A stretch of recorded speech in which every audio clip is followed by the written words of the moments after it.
ভাই দেখেন আসিয়াকে কতটা নির্মম ভাবে তারা আসিয়ার সাথে এই কাজটা করেছে, ডাক্তার কিন্তু সেটা আর বর্ণনা দিয়েছে। দেখেন চিকিৎসারত ডাক্তার বলেছে আসিয়া যেহেতু বাচ্চা মেয়ে তাই তার গোপনাঙ্গের রিপোর্ট খুবই ছোট ছিল, এই জন্য দর্শনকারীরা কিছুটা ধারালো ব্লেড বা কাঠি দিয়ে গোপনাঙ্গ ছিদ্র করার চেষ্টা করেছিল।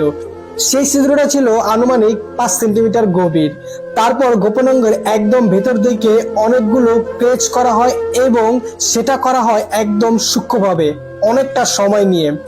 এই কাজ করার সময় তার নাক মুখ চেপে ধরা হয়েছিল যাতে কোনো রকম চিৎকার করতে না পারে। তারপর মানুষ চলে আসার আওয়াজ পেয়ে আরেকজন গলা চেপে ধরেছিল মেরে ফেলার জন্য, আর এই জন্য অক্সিজেনের অভাবে অজ্ঞান হয়ে পড়ে মেয়েটি। মুখ দিয়ে ফেনা বেরোচ্ছিল তখন। এই নির্মম বর্ণনা দিতে গিয়ে বারবার কণ্ঠস্বর কাঁপছিল ডাক্তারের। তিনি বলছিলেন এরকম কন্ডিশনে ভিকটিম স্পটে মারা যায়, এই মেয়েটি এখনো বেঁচে আছে, তাতেই অবাক হচ্ছি আমি। তাহলে একবার বুঝুন কতটা অমানবিক নির্যাতন করা হয়েছিল এই বাচ্চাটির সাথে।